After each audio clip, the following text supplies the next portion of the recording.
तो हिमाचल प्रदेश में एचआरटीसी कर्मचारियों के वेतन में देरी की खबर पर सीएम सुक्खू ने बड़ा आरोप लगाया है। सीएम ने मीडिया में चल रही खबरों को साजिश बताया है। उन्होंने आरोप लगाया कि हिमाचल की छवि खराब करने के लिए दिल्ली से कैंपेन चलाया जा रहा है। सीएम सुखविंदर सिंह सुक्खू ने ट्विटर पर लिखा कि सभी कर्मचारियों को समय पर मिल रहा वेतन, हिमाचल की छवि खराब करने की कोशिश हो रही है। दिल्ली से हो रही छवि खराब करने की कोशिश, हिमाचल की मीडिया में ऐसी कोई जानकारी नहीं। हैरान हूं कि दिल्ली में कौन अफवाह फैला रहा है।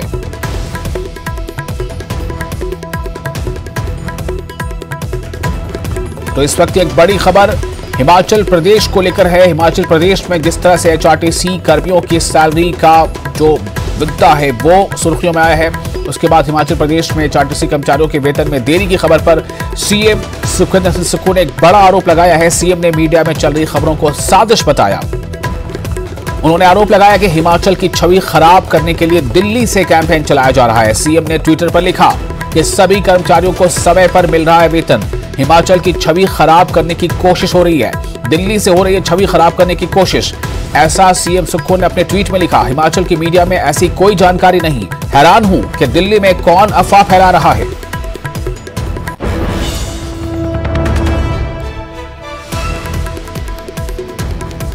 और ये आप इस वक्त जो स्क्रीनशॉट देख रहे हैं, ये दरअसल सुखविंदर सिंह सुक्खू जो हिमाचल प्रदेश के सीएम हैं, उनका ये ट्वीट है जिसमें उन्होंने ये बातें लिखी हैं कि दिल्ली से अफवाह फैलाने की कोशिश हो रही है, हिमाचल प्रदेश सरकार की छवि को बिगाड़ने की कोशिश हो रही है और ये जानकारी गलत है। सैलरी रोकी गई है, ऐसी कोई बात नहीं है, बल्कि 17 तारीख तक सैलरी मिलती है। इस बारे में पहले भी सीएम सुक्खू ने बयान दिया था और अब उनका ये ट्वीट जो उन्होंने ट्वीट पर लिखा है वो काफी अहम माना जा रहा है, जहां तक मामला एचआरटीसी कर्मियों की सैलरी को लेकर है। इस पर आपको बता दें कि एचआरटीसी कर्मचारियों के वेतन में देरी की खबर पर सीएम सुक्खू ने एक बड़ा आरोप लगाते हुए कहा है कि सीएम ने मीडिया में कहा कि ये तमाम जो बातें मीडिया में चल रही हैं, ये जो खबर चल रही है वो गलत है, ये एक साजिश है। उन्होंने आरोप लगाया कि हिमाचल की छवि खराब करने के लिए दिल्ली से कैंपेन चलाया जा रहा है। सीएम सुखविंदर सिंह सुक्खू ने ट्विटर पर लिखा कि सभी कर्मचारियों को समय पर मिल रहा है वेतन, हिमाचल की छवि को खराब करने की हो रही कोशिश, दिल्ली से हो रही छवि खराब करने की कोशिश, हिमाचल की मीडिया में ऐसी कोई जानकारी नहीं। हैरान हूं कि दिल्ली में कौन अफवाह फैला रहा है।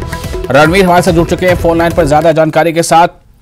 रणवीर, क्या माना जाए, ये जो सैलरी वाला विषय है, ये कहीं ना कहीं इस पर सरकार भी जो है अब वो खुलकर सामने आ गई है और इस तरह से जो सीएम सुक्खू ने खुद अपने ट्विटर हैंडल पर जो जानकारी दी है, इससे क्या अंदाजा लगाया जा रहा है? जी हाँ, देखिए, अगर आप मुख्यमंत्री के ट्वीट को देखें तो किस तरह से तल्ख मुख्यमंत्री हैं और ऐसा उनकी तरफ से कहा गया है कि ये जो है पूरी तरह से ऐसा लग रहा है कि ये पूरी तरह से प्लान्ड है।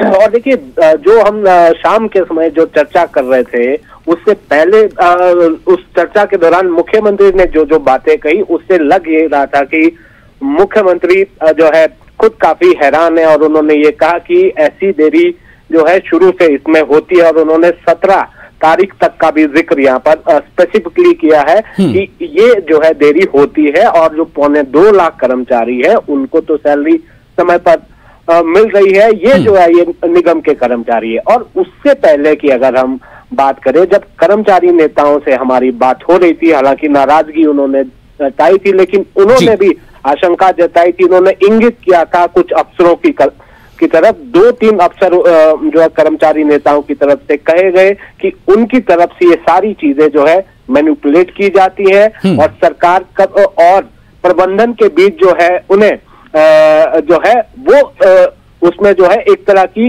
वो फुटबॉल बन जाता है कि जब वो अपनी मांगे रखते हैं तो प्रबंधन कहता है सरकार की तरफ जाओ, सरकार की तरफ से ये कहा जाता है कि आप तो कॉर्पोरेशन हो तो अपने प्रबंधन से बात की जाए। तो कुल मिलाकर यहाँ पर मुख्यमंत्री जो है अपनी सरकार का बचाव करते हुए नजर आ रहे हैं। और अगर आप बड़ी तस्वीर यहाँ पर देखें, अगर मुख्यमंत्री के आरोपों को अगर हम देखें जो मुख्यमंत्री अभी कह रहे हैं, तो सच्चाई तो इसमें यही लग रही है कि शायद से मुख्यमंत्री जैसा आरोप लगा रहे कि छवि खराब करने की कोशिश यहाँ पर की जा रही है। और छवि किस लिए खराब हो रही है, जिस तरह से विपक्ष की तरह से लगातार हमले हो रहे हैं कि जो प्रॉमिसेस किए गए हैं, जो वायदे किए गए हैं, गारंटी जो दी गई है, उसी को लेकर जो है निशाने पर यहाँ पर जो है वो सुक्खू सरकार है। लेकिन यहाँ पर ये भी देखना होगा कि एक जमीनी हकीकत ये है कि कर्मचारियों के खाते में सैलरी आई नहीं है। कर्मचारी ये भी कह रहे हैं कि उन्हें दिक्कतों का सामना करना पड़ रहा है। कुछ ये कह रहे हैं कि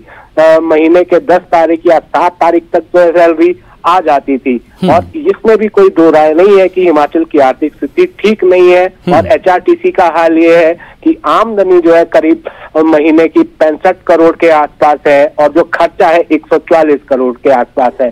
तो एचआरटीसी की तरफ से सरकार से एक एड भी मांगी जा रही है कि अगर 69 करोड़ की एक मुश्त एड एक बार सरकार की तरफ से दे दी जाए तो शायद ये पटरी पर आ सकती है। तो कुल मिलाकर यहाँ पर देखिए मुख्यमंत्री अपनी सरकार का बचाव करते हुए नजर आ रहे हैं। जो वो ये कह रहे हैं कि जो रेगुलर एम्प्लॉई है करीब 2.25 लाख एम्प्लॉई है उनको तो सैलरी यहाँ पर दी जा रही है। लेकिन ये जो है निगम का मामला है और मुख्यमंत्री के पिताजी भी एचआरटीसी में थे तो वो ये उन्होंने ये भी कहा कि वो बखूबी समझते हैं कि एचआरटीसी में किस तरह से काम होता है। लेकिन दूसरी तरफ कर्मचारी यूनियनों ने यूनियन की तरफ से जिस तरह से आरोप लगाए गए हैं और जो 18 मई को वार्ता भी हुई थी लेकिन उसके बाद कुछ एक मांगे पूरी नहीं की गई है। तो अब 19 मई को कर्मचारी जो है फिर से एक बैठक करेंगे। लेकिन मुख्यमंत्री यहाँ पर पूरी तरह से तल्ख यहाँ पर नजर आ रहे हैं। उन्हें लग रहा है कि उनकी सरकार की जो छवि है उसको खराब करने की कोशिश जो है दिल्ली से की जा रही है। और देखिए जो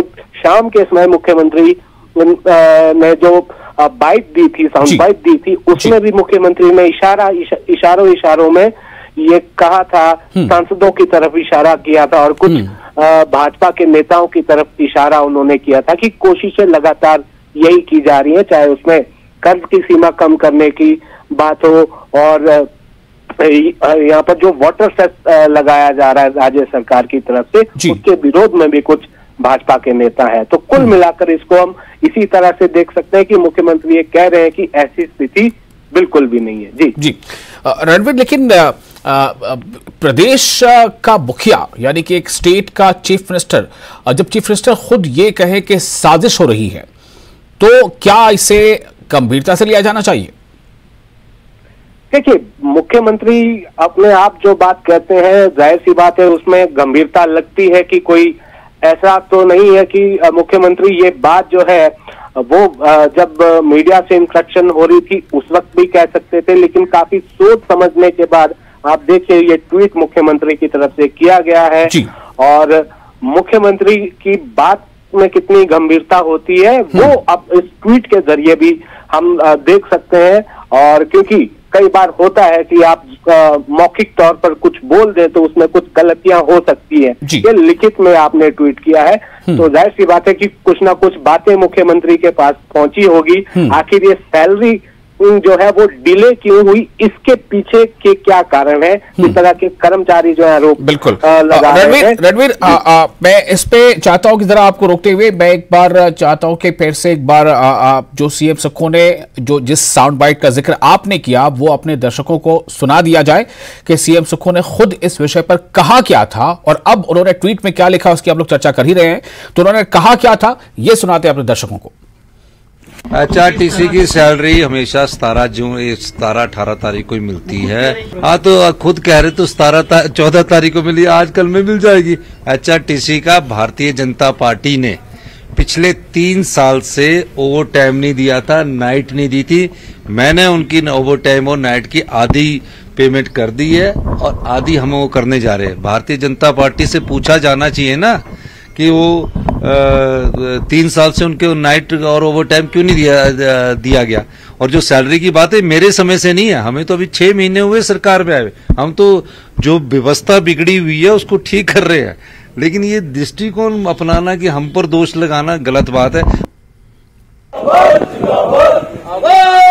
तो सुना आपने सीएम सुखदेव सुक्खू ने कहा क्या और लगभग यही सारी बातें उन्होंने ट्विटर हैंडल पर अपने ट्वीट में लिखा है। उन्होंने सीधे तौर पे कहा है कि हिमाचल प्रदेश की जो सरकार है उसकी छवि को खराब करने की साजिश हो रही है और उन्होंने सीधे सीधे नाम ले लिया कि दिल्ली से ऐसी साजिश रची जा रही है। रणवीर, मैं आपके पास वापस आ रहा हूं, आप अपनी बात पूरी कर लें। हम मुख्यमंत्री के बातों की गंभीरता की बात कर रहे हैं कि देखिए हो जाता है कि कई बार मौखिक तौर पर आप जो है आपके जुबानी जो है कुछ गलतियां हो जाती हैं तो उसको जो है नजरअंदाज किया भी जा सकता है, लेकिन जब आप लिखित तौर पर कोई बात कहते हैं तो उसका मतलब ये होता है कि बेहद गंभीर है। और आरोप किस तरह से लगाया जा रहा है कि मुख्यमंत्री ने अपने ट्वीट में साफ कहा कि हिमाचल में जितने न्यूज चैनल है, जो स्थानीय मीडिया है, उसमें इस तरह की कोई खबर नहीं थी। और हैरानी मुख्यमंत्री ने जताई है कि ये व्यूमर्स जो है वो दिल्ली से चल रही है। तो वो इशारा जो मुख्यमंत्री का है वो सीधे तौर पर जो भाजपा पर इशारा मुख्यमंत्री कर रहे हैं, भाजपा को निशाने पर लिया जा रहा है और निशाने पर, जबकि केंद्र में भाजपा की सरकार है तो मुख्यमंत्री यहाँ पर 2-3 तरीके से बचाव करते हुए नजर आ रहे हैं। और तीसरी बात इसमें है कि आर्थिक स्थिति की जो जिस तरह की हम बात कर रहे थे वो किसी से छिपी नहीं है।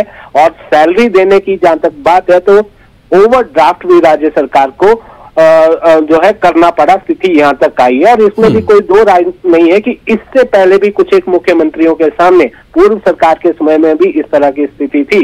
लेकिन यहाँ पर देखना होगा कि केंद्र से किस तरह की मदद अब की जाती है, क्योंकि अगर जिस तरह से कैपिंग जब हो गई है, आपको निर्भर फिलहाल जो है कर्ज पर रहना है, कर्ज के सहारे ही जो प्रदेश की गाड़ी है वो चलेगी। अगर कर्ज की सीमा भी कम हो जाएगी और आपको जीएसटी का शेयर भी नहीं आ रहा है तो कैसे जो है गाड़ी आगे चलेगी। यहाँ पर ये बड़ी समस्या जो है सुक्खू सरकार के सामने है, चिंता का विषय है। लेकिन देखना होगा कि सबसे पार कैसे पाया जाता है। जी बिल्कुल रणवीर, आप रुके हमारे साथ, अभी थोड़ी देर और कुछ बात कर सकते हैं, लेकिन अब ये हम अपने दर्शकों को ये भी सुनाना चाहते हैं कि प्रतिभा सिंह जो हिमाचल प्रदेश कांग्रेस की अध्यक्षा है और साथ ही साथ वो एक सांसद भी है, तो वो उन्होंने क्या कहा है सुक्खू सरकार के बारे में और आर्थिक स्थिति के बारे में, ये भी अपने दर्शकों को बताना जरूरी है। देखिए, मुख्यमंत्री हमारे प्रदेश के मुख्य है। अब किस तरीके से वित्तीय हालत को सही करना है, कैसे मजबूत करना है, वो उनको सोचना होगा और उसी संदर्भ में उनको कुछ कदम उठाने पड़ेंगे जिससे हमारी वित्तीय हालत भी ठीक हो और हम प्रदेश को भी ठीक तरह से चला सकें। तो ये प्रतिभा सिंह ने कहा है, कहीं ना कहीं जो विपक्ष अगर ये सवाल उठाता है कि आर्थिक स्थिति डगमगा रही है, चाहे उसका कारण कुछ भी हो, नीतियां हो या कुछ भी हो, तो प्रतिभा सिंह ने जो बयान दिया है कि आर्थिक स्थिति जो है वो ठीक नहीं है और मुख्यमंत्री को ही इसके बारे में सोचना होगा कि उस स्थिति को कैसे ठीक करें। रणवीर, क्या लग रहा है कि एक मुहर लग रही है इस बात पर? जी हाँ, देखिए, एक तरफ अगर हम बात करें जो गुटबाजी की जहां तक बात होती है, प्रतिभा सिंह और सुखविंदर सिंह सुक्खू के बीच किस तरह की केमिस्ट्री है वो सभी जानते हैं। और प्रतिभा सिंह ने जो कहा उसको आप सीधे तौर पर ये कह सकते हैं कि अब जो है आप मुख्यमंत्री है तो आप ही को सारे कदम उठाने पड़ेंगे, क्योंकि सत्ता के मुखिया आप हैं। चाहे कमी है, चाहे कहीं कोई और दिक्कत है, परेशानी है, वो आप ही को दूर करनी होगी। और आपके पास जो है पूरा कैबिनेट है और आपको जो ये इख्तियार है। अब देखना होगा कि इस प्रतिभा सिंह के इस बयान के बाद जो है क्या कुछ पार्टी के भीतर होता है, क्योंकि पार्टी इस तरह से लग रहा है कि पार्टी प्रदेशाध्यक्ष जब इस तरह की बयानबाजी करती है तो उससे लगता है यही है कि संगठन थोड़ा सा अलग चल पड़ा है और सारी चीजें जो है सरकार पर थोपी जा रही है। होना तो ये भी चाहिए था, प्रतिभा सिंह ये भी कह सकती थी कि वो सांसद है, दिल्ली में वो भी बात रख सकती है, हिमाचल के हितों की बात वो रख सकती है और दिल्ली में जो है केंद्र सरकार के मंत्रियों से वो मुलाकात कर सकती है, प्रधानमंत्री से मुलाकात कर सकती है। लेकिन यहाँ पर ये कह देना कि वो मुख्यमंत्री है, उन्हें सोचना है, ये थोड़ा सा लगता है कि मैसेज कोई ठीक मान सकते हैं कि वो थोड़ा ठीक यहाँ से लग नहीं रहा है। जी बिल्कुल। तो ऐसा लगता है रणवीर के कहीं ना कहीं जो है अब विद इन कांग्रेस जो आपने बात कही कि क्या संगठन और क्या सरकारी अमला, क्या ये दोनों कहीं ना कहीं ये मतलब एक दोराहे की स्थिति नजर आ रही है, इस पर भी अब ध्यान देने की जरूरत है। आगे अभी क्या कुछ होता है और कब तक, जैसा कि सुक्खू साहब ने कहा है कि सैलरी का कोई विवाद है ही नहीं और ये सैलरी 17-18 तक आती है, तो देखना होगा कि कब सैलरी आती है और कब इस पर जो एक सियासी शोर उठा है वो कब थमता है। बहुत शुक्रिया आपका रणवीर। तमाम जानकारी के लिए, बातचीत के लिए। और इसी के साथ यहां पर हम रुकेंगे छोटे से ब्रेक के लिए। ब्रेक के बाद खबरों का सिलसिला जारी रहेगा और ब्रेक के बाद एक बार फिर आपका स्वागत है। खबरों में आगे बढ़ते हैं। मौसम विज्ञान विभाग के अनुसार चक्रवात बिपरजॉय के 15 जून को गुजरात के तटों पर उतरने की आशंका है। केंद्र सरकार तूफान से नुकसान को कम करने पर ध्यान दे रही है और तूफान के बाद बिजली समेत कई तरह की सेवाएं बहाल करने की योजना बनाई जा रही है। सौराष्ट्र और गुजरात के कुछ हिस्सों में भारी बारिश शुरू हो गई है।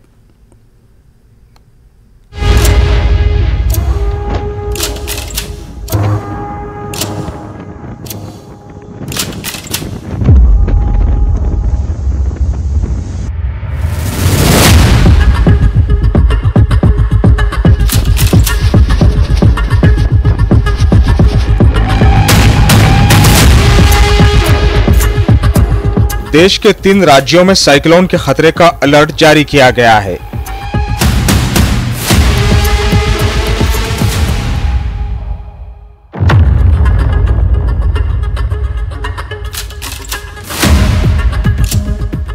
गुजरात के सौराष्ट्र और कच्छ के बीच तूफान पहुंचेगा।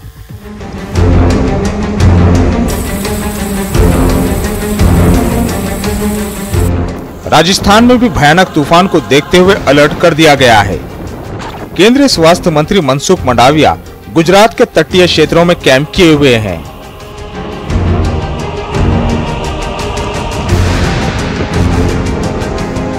उन्होंने भुज एयरफोर्स स्टेशन पर तूफान से होने वाले विनाश से निपटने की तैयारियों का जायजा लिया। केंद्रीय मंत्री ने मेडिकल इमरजेंसी के हवाले से उठाए गए कदम का जायजा भी लिया और अस्पतालों के अलावा कच्छ में एम्बुलेंस की सर्विस के एहतियाती उपाय के बारे में जानकारी हासिल की।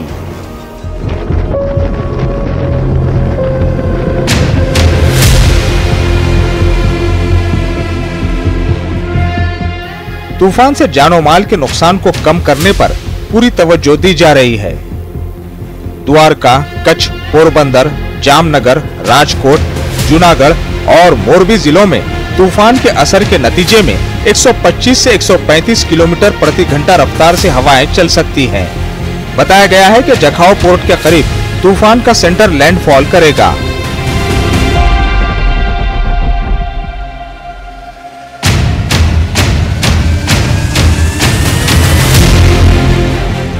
गुजरात में तूफान से बड़े पैमाने पर तबाही का खदशा है। कुछ जगहों पर 280 किलोमीटर प्रति घंटे की रफ्तार से हवाएं चल सकती हैं।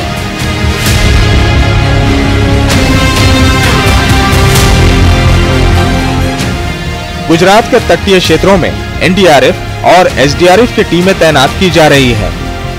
गुजरात के अलावा राजस्थान के कुछ इलाकों में पुलिस और बीएसएफ को किसी भी इमरजेंसी सूरत-ए-हाल के लिए तैयार रहने को कहा गया है। सूरत-ए-हाल के मद्देनजर सेना ने अपने संसाधन इकट्ठा कर लिए हैं। कहा जा रहा है कि सरकार ने बदतरीन किस्म के हालात से निपटने के लिए कमर कस ली है। पूरे इलाके में 100 से ज्यादा ट्रेनें कैंसिल कर दी गई है।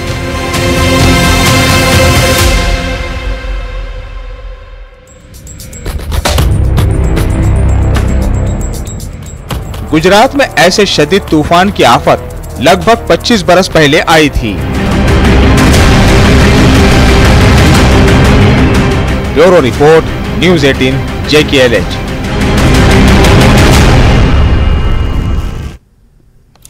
आगे बढ़ते रक्षा मंत्री राजनाथ सिंह ने बुधवार को तीनों सेना प्रमुखों से बात की और चक्रवात बिपरजॉय के प्रभाव से निपटने के लिए सशस्त्र बलों की तैयारियों की समीक्षा की।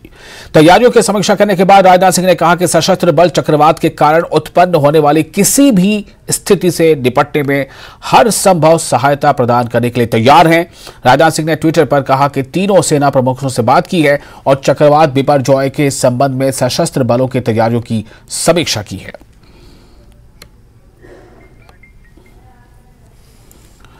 कांग्रेस नेता राहुल गांधी, कर्नाटक के मुख्यमंत्री सिद्धारमैया और उप मुख्यमंत्री डीके शिवकुमार की मुश्किलें बढ़ सकती हैं। बीजेपी की तरफ से दायर एक मानहानि के केस में अदालत ने तीनों ही नेताओं को तलब कर दिया है। बताते चलें कि बीजेपी की तरफ से आरोप लगाए गए थे कि कांग्रेस की तरफ से विज्ञापनों के माध्यम से झूठे दावे कर बीजेपी की छवि खराब की जा रही है। अदालत ने इस अर्जी के आधार पर कांग्रेस नेताओं को तलब किया है। भाजपा के राज्य सचिव केशव प्रसाद द्वारा 9 मई को दायर की गई शिकायत में हाल ही में संपन्न विधानसभा चुनाव में 40% भ्रष्टाचार के आरोपों को लेकर मानहानि का दावा किया गया। शिकायत में कहा गया है कि 5 मई 2023 को समाचार पत्रों में छपे कांग्रेस के विज्ञापन में दावा किया गया था कि तत्कालीन भाजपा सरकार ने 40% भ्रष्टाचार किया था और पिछले 4 वर्षों में 1.5 लाख करोड़ रुपए लूटे थे।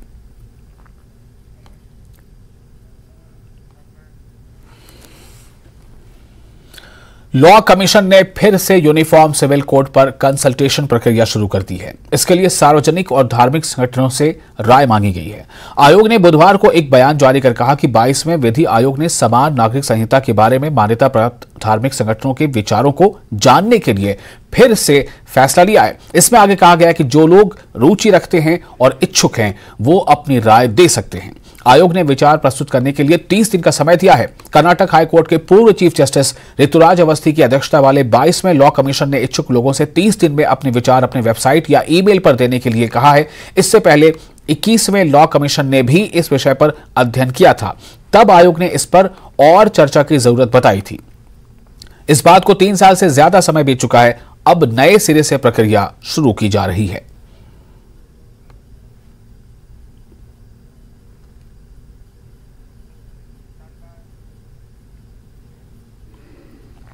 मणिपुर में एक बार फिर हिंसा भड़क उठी है। राज्य के खमेनलोक इलाके में गोलीबारी के दौरान 9 लोगों की मौत हो चुकी है।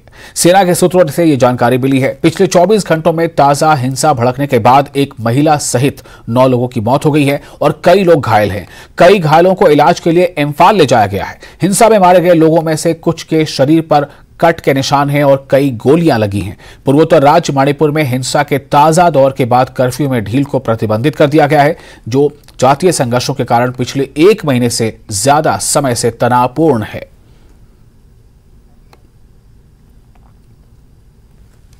तमिलनाडु के मंत्री वी सेंथिल बालाजी को धन शोधन रोकथाम कानून यानी PMLA के प्रावधानों के तहत गिरफ्तार कर लिया गया है। पूछताछ के एक लंबे सत्र के बाद उन्हें गिरफ्तार कर लिया गया।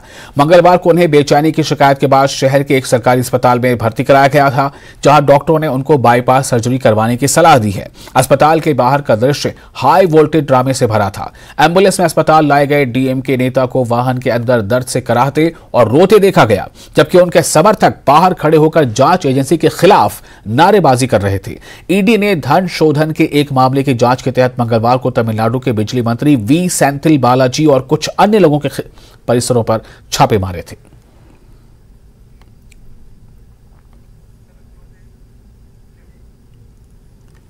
और इसके साथ ही टॉप एट 10 में फिलहाल इतना ही, लेकिन न्यूज़ 18 JK पर लगातार बड़ी और अहम खबरों का सिलसिला जारी रहेगा।